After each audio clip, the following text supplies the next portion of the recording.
We're with Shane Seeley, Rob Hodge, and Ed Liedecker, and it's Wide Awake Film. So first of all, welcome. You're live with Jay this afternoon, live on videotape for the first time. So thank you so much for making that accommodation for us. And Shane, I'll just start with you. I'll just ask you, where did Wide Awake Films come from?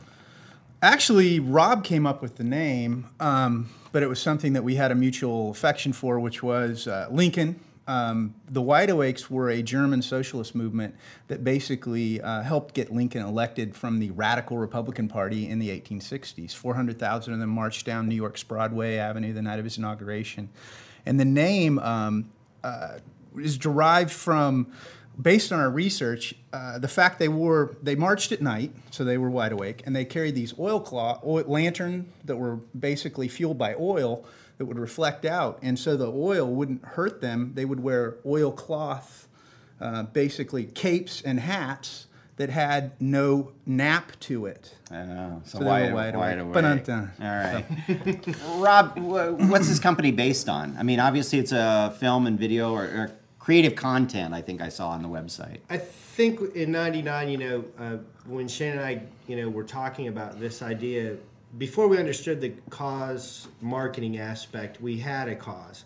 And the cause was preservation of a historic green space. We wanted to be a business, but we also wanted to have something beyond the business, kind of an idea of what's our charitable aspect of it. And preservation of historic green space, preservation of Civil War battlefields in particular, were one of the things that we focused on. And our first product was Saving Civil War Battlefields. And it was kind of an activist piece to get people fired up about what we're losing so quickly. And we wanted to turn people on to history, for lack of a better term, make history cool. And how do we connect, particularly the youth, with history? How do we tell that story? And so that's how things kind of evolved. And, we've had quite a few awards from the historical productions that we've done. We won an Emmy last year with our film on the Battle of Franklin, Tennessee.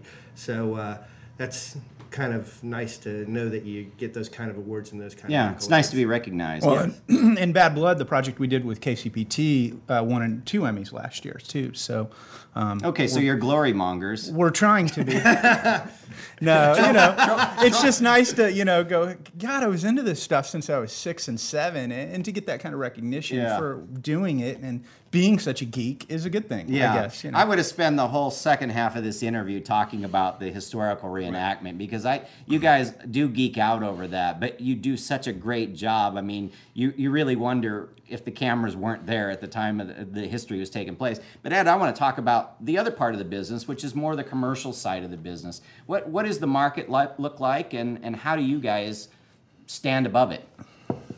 I think being more of a creative company rather than just a production company, I think has put us at a little different level. I think we become a team player with our corporate clients. We understand what they're trying to do, whether it's through communication, new product launches.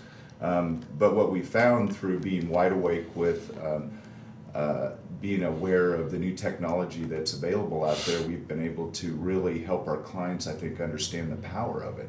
And the beauty of what we're doing right now is being able to do it faster, quicker, cheaper, I think, with the equipment that's available out there for our clients.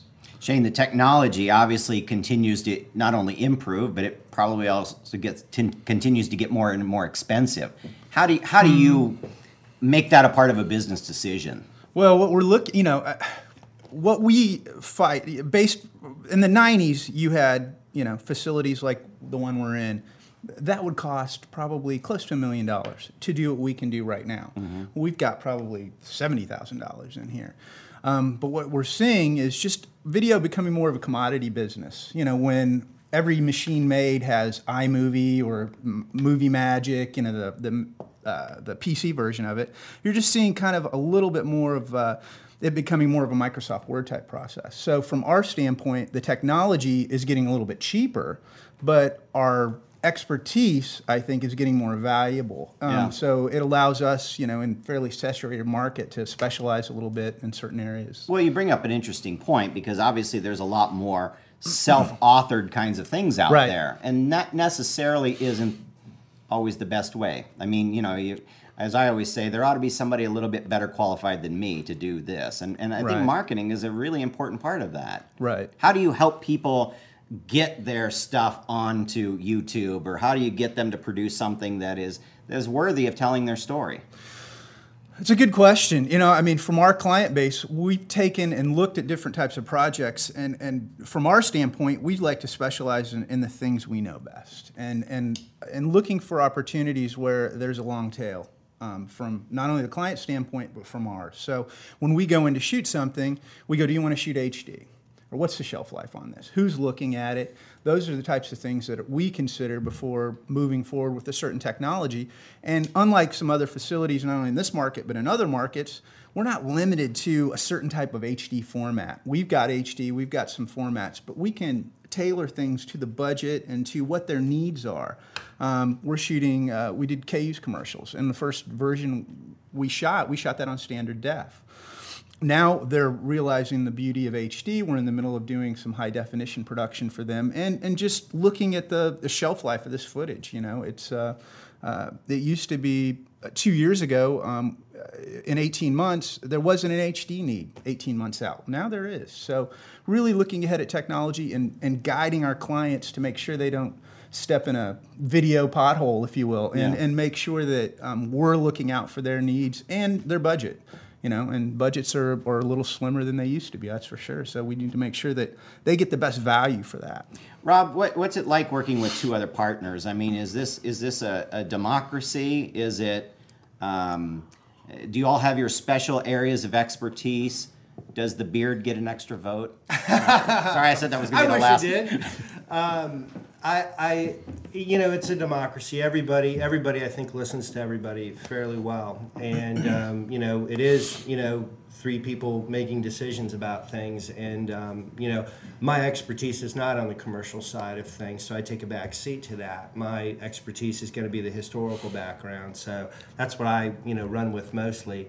But it's I think, a healthy, comfortable environment. I remember when I was 9 years old, my mom asked me what I wanted to do when I grew up.